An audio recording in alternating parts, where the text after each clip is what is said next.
हिंद दोस्तों, यहाँ पर यूपी बोर्ड क्लास 10th और 12th हिंदी की कॉपी या फिर कोई भी कॉपी कैसे लिखें, यह वीडियो हम आपके लिए स्पेशली बनाए हैं।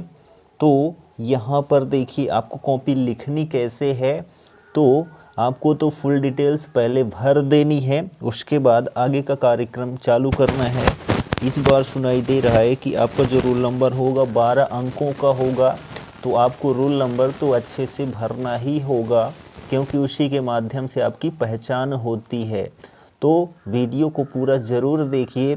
और 16 फरवरी को जो आपका एग्ज़ाम है हिंदी का, वह आप कैसे लिखेंगे, कैसे अच्छे नंबर प्राप्त कर पाएंगे, क्योंकि पहला पेपर अच्छा जाएगा तो हम आगे वाले पेपर की तैयारी भी अच्छे से करते भी हैं और जो है अच्छा महसूस भी करते हैं।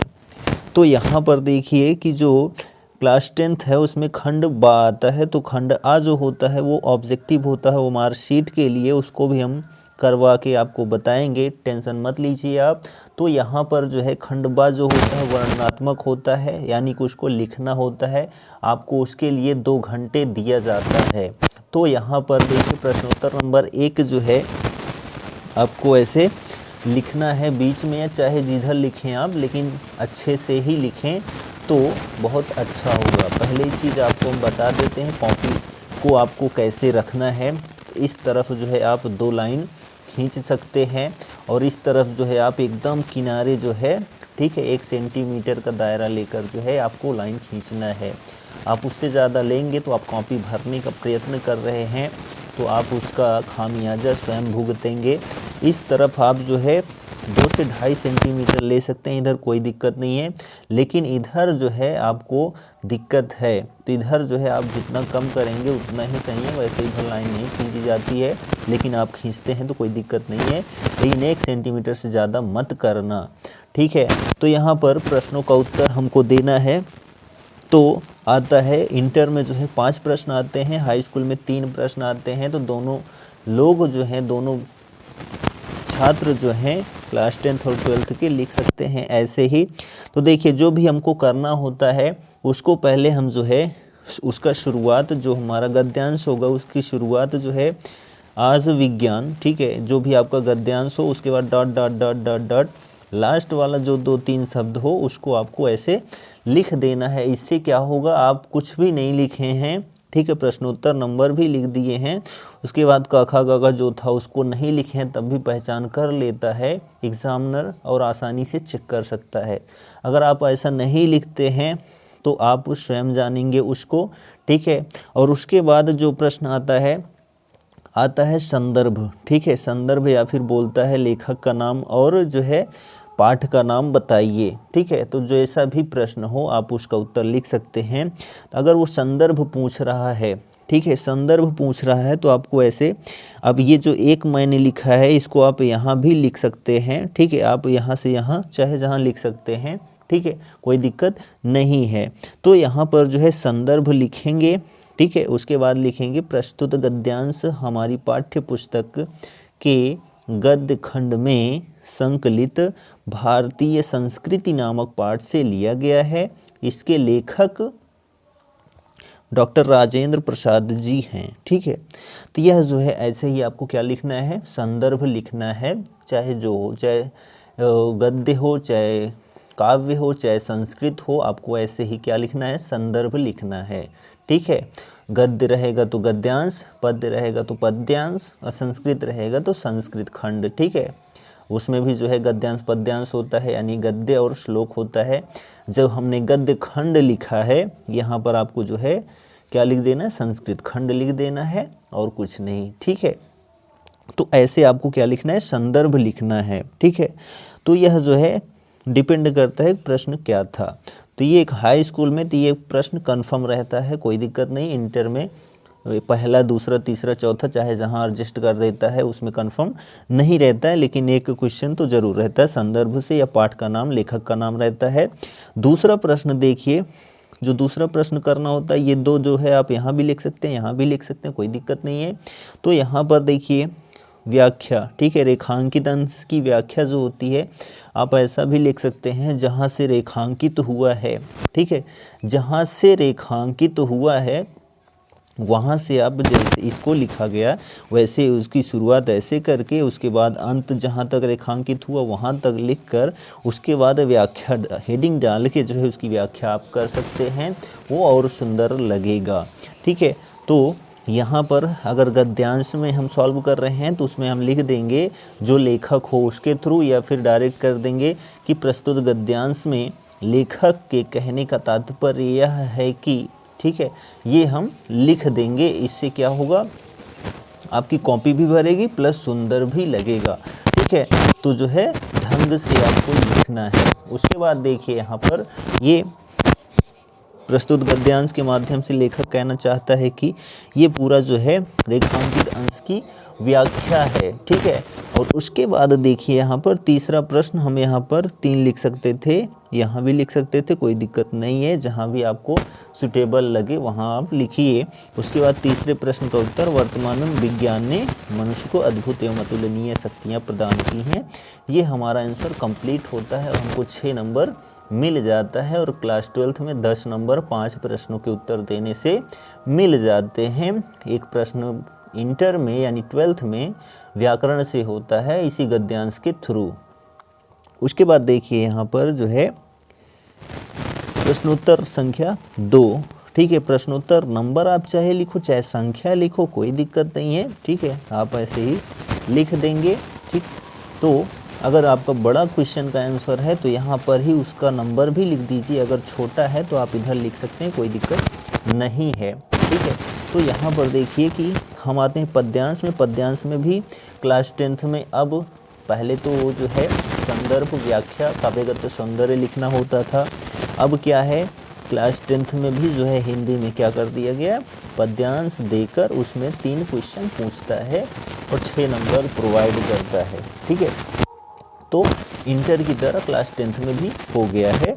तो देखिए यहाँ पर जो भी आप पद्यांश सॉल्व कर रहे हैं उसको आप ऐसे लिख देंगे। ठीक है, लिखने के बाद जो है आप क्या करेंगे, उसमें जो प्रश्न पूछेगा संदर्भ ही, ठीक है, या फिर जो है पद्यांश का नाम और कवि का नाम पूछेगा। तो जो भी पूछे तो आपसे संदर्भ अगर पूछा है तो आप पाठ का नाम, ठीक है, जो भी लिखा हो, ठीक है, जो भी हो, तो यहाँ पर जो हमने लिखा है वो सवैये से है, सुजान रस खान जो है प्रमुख रचना है, कवि का नाम क्या है, रस खान है। ठीक है, आप यहाँ पर वैसे भी लिख सकते थे, प्रस्तुत पद्यांश हमारी पाठ्य पुस्तक हिंदी के, ठीक है, पद्य खंड के सवैये नामक पाठ से लिया गया है, जिसके कवि रस खान जी हैं। ठीक है, बस हो गया, तो कोई दिक्कत नहीं। ठीक, तो ये पहला प्रश्न था। उसके बाद देखिए दूसरा प्रश्न यहाँ पर क्या पूछा गया। ठीक है, तो दूसरा प्रश्न देखिए यहाँ पर कि रेखांकित अंश की व्याख्या। ठीक है, इंटर में भी और क्लास 10th दोनों में आता है रेखांकित अंश की व्याख्या। तो जो है रेखांकित अंश की व्याख्या जो भी रेखांकित किया गया है उसको आप डैश करके लिख देंगे। ठीक है, तो बहुत ही बेटर होगा, नहीं तो आप रेखांकित अंश की व्याख्या हेडिंग डाल के उसके बाद उसकी व्याख्या कर देंगे, तभी कोई दिक्कत नहीं है। ठीक है, और उसके बाद देखिए यहाँ पर तीसरा प्रश्न जो आता है क्लास 10th में अलंकार से संबंधित आता है। ठीक है, अलंकार से संबंधित या किसी प्रकार से प्रश्न पूछ सकता है, वो उस पर डिपेंड करता है, जरूरी नहीं अलंकार ही पूछे। ठीक है, तो इंटर में भी ऐसे ही सिस्टम होता है, वो जिस भी प्रकार का प्रश्न पूछ ले आपको पद्यांश की व्याख्या यानी पद्यांश के बारे में पूरी तरीके से पता होना चाहिए, तभी आप अच्छा आंसर दे पाएंगे। ठीक है, तो यहाँ पर जो है अनुप्रास अलंकार था, गोधन ग्वारन सब स्वांग लय लकुटी में अनुप्रास है। ठीक है, आपको ऐसे लिखना है, अगर अलंकार से पूछता है तो पूरी डिटेल लिखनी है। ठीक है, तभी 2 नंबर मिलेगा। और उसके बाद यमक अलंकार इसमें था, मुरली मुरलीधर। ठीक है, तो मुरली से मुरली हो गई यानी बांसुरी, मुरलीधर से यानी मुरली को कौन धारण करता है, अर्थात श्री कृष्ण, यहाँ पर यमक अलंकार हो गया। ठीक है, और उसके बाद यहाँ पर अधरान जो है होंठ होता है, अधरा मतलब बांसुरी होता है, इसलिए यहाँ पर पूरी तरीके से क्या है, यमक अलंकार है। ठीक, और उसके बाद देखिए प्रश्नोत्तर नंबर 3। ठीक है, इसमें क्या है कि आपको जो भी करना है, लेखक या कवि का जीवन परिचय लिखना है, तो क्लास 10th के लिए देखिए तो आप लिखेंगे उस लेखक या कवि का नाम। ठीक है, और उसके बाद क्या करेंगे, जीवन परिचय हेडिंग डालेंगे, उसके बाद पूरी तरीके से जीवन परिचय लिख डालेंगे। आप देख पा रहे हैं कि हमने इसको लिखा है, कितना सुंदर लग रहा है। ठीक है, तो आपको भी ऐसे ही लिखना है, जो मेन पॉइंट्स हो उसको क्या कर देना है, हाईलाइट कर देना है, जिससे अध्यापक एग्जामिनर को अच्छे से दिख जाए और आपको अच्छा नंबर दे जाए। ठीक है, और उसके बाद देखिए यहाँ पर जो प्रश्न किया गया है, ठीक है, तो ये देखिए पूरा का पूरा जयशंकर प्रसाद का जीवन परिचय। ठीक है, वैसे तो 80 शब्दों में लिखना होता है, तो 5 नंबर आपको इस पर मिलता है, तो यहाँ पर आपको ये पूरा लिखना पड़ेगा। ठीक है, रचना एक ही पूछता है, तो आप जो है रचना जितनी आपको याद है 2-4 लिख डालेंगे, कोई दिक्कत नहीं है। ठीक है, वो माइनस नहीं करेगा नंबर। ठीक है, ना तो प्लस ही करेगा। बस अंतर इतना है कि आपका अगर कहीं कट रहा है तो उसको वो नहीं काटेगा। ठीक है, आपको भाषा शैली भी लिख देनी है, हिंदी साहित्य में स्थान भी लिख देना है।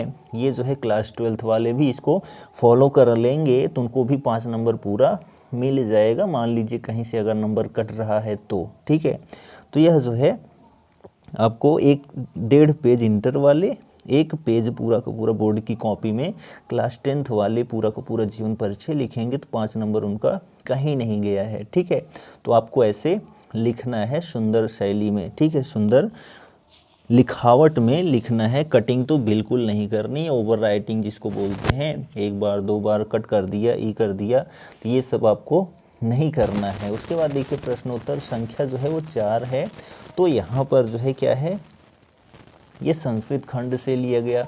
तो संस्कृत खंड में मानव जीवन से डैश अस्माकम संस्कृति ही, ऐसे ही क्लास 12th और 10th दोनों लिखेंगे। ठीक है, उसके बाद संदर्भ लिखेंगे, तो संदर्भ में हम लिखेंगे क्या, प्रस्तुत गद्यांश। ठीक है, हमारी पाठ्य पुस्तक के संस्कृत खंड में संकलित भारतीय संस्कृति नामक पाठ से लिया गया है, या नामक पाठ से उद्धृत है। ठीक है, और उसके बाद इसी में ऐड कर देंगे क्या, इसका प्रसंग, कि इसमें भारतीय संस्कृति के महत्व पर प्रकाश डाला गया है। ठीक है, तो प्रसंग भी ऐड कर देंगे तो बहुत अच्छा माना जाएगा आपका संदर्भ। ठीक है, तो जो नंबर इधर उधर मिस होगा वो भी नहीं मिस होगा। ठीक है, यानी पूरा का पूरा मिल जाएगा। फिर हेडिंग डाल देंगे हिंदी अनुवाद। ठीक है, हिंदी अनुवाद डालने के बाद पूरा का पूरा अपनी तरीके से जो है हम उसके अनुवाद को कर डालेंगे। तो जो है यहाँ पर जो है क्लास 10th में जो है कितने नंबर का आने लगा है, 5 नंबर का। ठीक है, कितने नंबर का आने लगा है, 5 नंबर। तो यहाँ पर 5 नंबर मिल जाएगा, 2 नंबर संदर्भ, 3 नंबर की व्याख्या। ठीक है, और उसके बाद जो है क्लास 12th के लिए 7 नंबर आता है, क्या कि 2 नंबर का संदर्भ होता है, 5 नंबर की व्याख्या होती है। ठीक है, तो आप दोनों के लिए फ़ायदेमंद है, तो आपको भी ऐसे करना है। ठीक है, और उसके बाद देखिए प्रश्नोत्तर नंबर नेक्स्ट 5। ठीक है, ये श्लोक से संबंधित है, तो 10th और 12th दोनों में आने लगा है, अलग अलग 2-2 श्लोक, 2 में से एक करना होता है। तो यहाँ पर देखिए कि आपको श्लोक ऐसे बना देना है कि अपदो दूरगामी, और लास्ट में जो है लास्ट का अक्षर सह पंडिता। ठीक है, तो यहाँ पर आपको संदर्भ लिखना है, प्रस्तुत श्लोक हमारी पाठ्य पुस्तक के संस्कृत खंड में संकलित प्रबुद्धो ग्रामीण नामक पाठ से लिया गया है। इसमें ग्रामीण व्यक्ति शहरी व्यक्ति से पहेली पूछता है। ठीक है, तो ऐसे ही आपको लिख देना है संदर्भ के साथ जो है प्रसंग। ठीक, और उसके बाद जो है हिंदी अनुवाद कर देना है अपने शब्दों में। यहाँ भी 5 नंबर क्लास 10th के लिए और 7 नंबर जो है वो 12th के लिए मिलता है। ठीक है, तो यह जो है संस्कृत खंड और काव्य खंड गद्य खंड हो गया। और उसके बाद हम आते हैं जो है अपने नेक्स्ट टॉपिक। ठीक है, यहाँ पर खंड काव्य जो होता है क्लास 12th में जो है सत्य की जीत, और यहाँ पर जो है क्लास 10th में ज्योति जवाहर खंड काव्य। ठीक है, तो यहाँ पर जो खंड काव्य है आपको, हमने यहाँ पर एक गलती की है, वो गलती आपको नहीं करनी है। यहाँ पर ज्योति जवाहर खंड काव्य लिखने के बाद जो है आपको क्या करना है, जो भी चरित्र चित्रण आप कर रहे हैं या जो प्रश्न का उत्तर दे रहे हों वो ऊपर ही इसके नीचे वाले पार्ट में लिख देंगे, तो बहुत अच्छा होगा। ठीक है, वैसे हमने गलत नहीं लिखा है, लेकिन थोड़ा देखा जाए तो अच्छा कम माना जाएगा। ठीक है, तो यहाँ पर आपको जवाहरलाल नेहरू की चारित्रिक विषय जो है, जवाहरलाल नेहरू के का चरित्र जो है, ठीक है, चरित्र चित्रण हेडिंग डाल के उसके बाद पूरा जो है डेटा लिखेंगे आप। ठीक है, तब बेटर होगा। तो यहाँ पर हमने इंट्रो दिया पहले कि ज्योति जवाहर खंड काव्य में जो पंडित जवाहरलाल नेहरू हैं क्या हैं। ठीक है, उसके बाद जो है जवाहरलाल नेहरू की चारित्रिक विशेषताओं का वर्णन किया है। देखिए सरल शब्दों में, पहला हेडिंग विराट व्यक्तित्व, दूसरा देशभक्त, लोकप्रिय राजनेता। ठीक है, आपको भी ऐसे लिखना है। ठीक है, आपको भी यहाँ पर 3 नंबर मिलने वाला है क्लास 10th के लिए। ठीक है, तो आपको इसको ध्यान से लिखना है, तभी आप अच्छा नंबर गेन कर पाएंगे। तो यहाँ पर चौथी हेडिंग जो है अहिंसा के समर्थक, और उसके बाद जो है अहिंसा के समर्थक में जो है एक कोट्स था। ठीक है, एक आध कोट्स आपको लिख देना है। अत्याचारी के चरणों पर झुक जाना भारी हिंसा है, पानी का शीश कुचल देना हिंसा नहीं अहिंसा है। ठीक है, पापी का शीश कुचल देना, यानी कि अगर जो गलत कर रहा है तो उसके साथ आप गलत करिए। ये जो है जवाहरलाल नेहरू जो है अहिंसा के समर्थक थे। गांधी जी तो कोई भी गलत हो उनके साथ हिंसा नहीं करनी है। तो इन्होंने ये जो है अपने अंदर थोड़ा बदलाव लाए कि जो गलत है उसके साथ गलत ही किया जाए। ठीक, तो यहाँ पर जो है उसके बाद निष्कर्ष थोड़ा 2-3 लाइन में दे देना है, आपको जो है 3 नंबर कंप्लीट हो जाएगा। ठीक है, तो क्लास 10th वाले 1 पेज से कम मत लिखना बोर्ड की कॉपी में, नहीं तो 3 नंबर बहुत मुश्किल से मिलेगा, जान लीजिए। उसके बाद देखिए यहाँ पर प्रश्नोत्तर नंबर नेक्स्ट है, श्लोक लिखना है। तो श्लोक जो है क्लास 12th में नहीं आता, ओनली 10th में आता है। तो यहाँ पर आपको श्लोक ऐसे लिख देना है, और नीचे जो है आपको या फिर स्टार्टिंग में ही पाठ का नाम भी लिख देना है। उससे क्या होगा, बहुत अच्छा लगेगा कि आपको पता है किस पाठ से आपने लिखा है।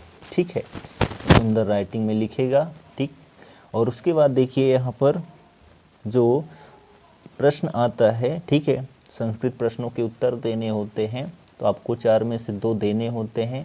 क्लास 12th में ऐसा नहीं है।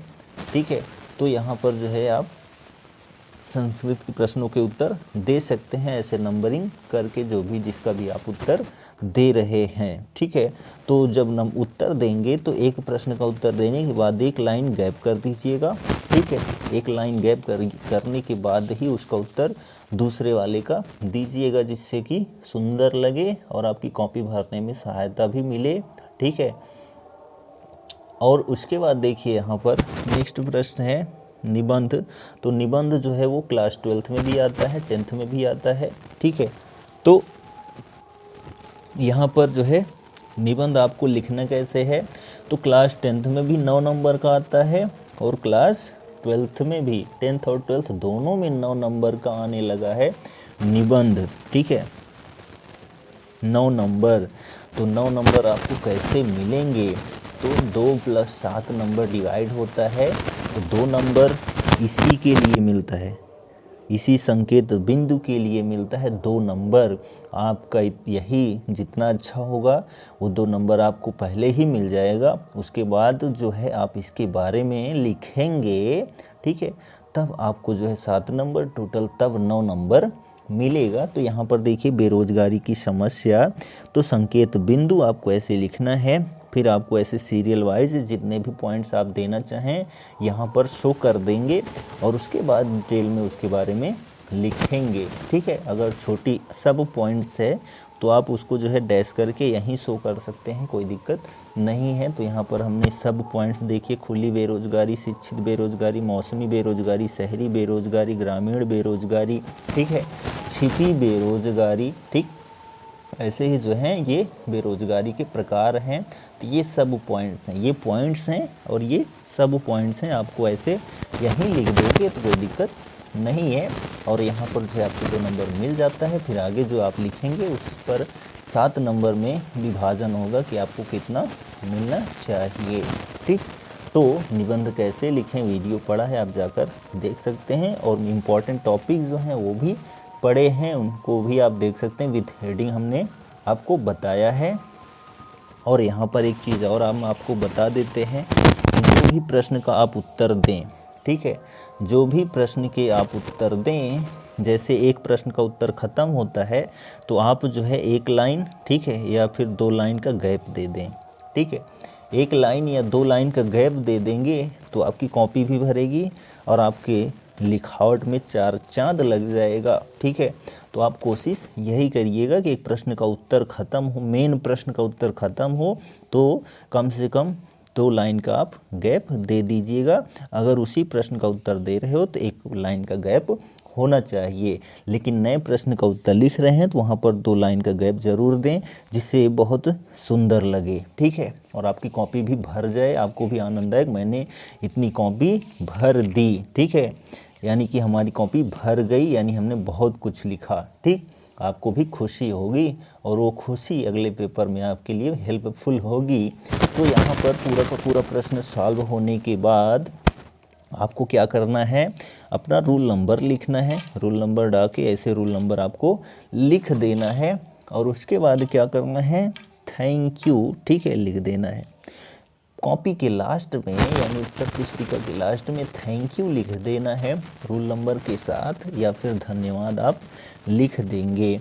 इससे क्या होगा, एग्जामिनर जब कॉपी देखेगा उसको भी थोड़ा अच्छा लगेगा कि बच्चे ने अपनी कॉपी को पूरा लिखा और उसके बाद धन्यवाद दिया, यानी कि वो आभार प्रकट कर रहा है, चाहे जिसके ऊपर, लेकिन कर रहा है, ठीक है, तो वो उस कॉपी को अच्छा मानेगा।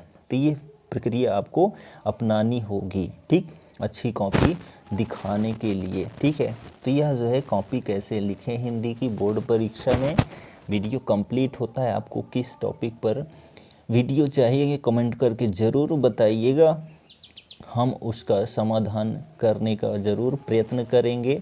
वीडियो कैसा लगा कमेंट करके ज़रूर बताइए। मिलते हैं हम नेक्स्ट वीडियो में कुछ अच्छा लेकर, तब तक के लिए जय हिंद, गुड बाय, टेक केयर।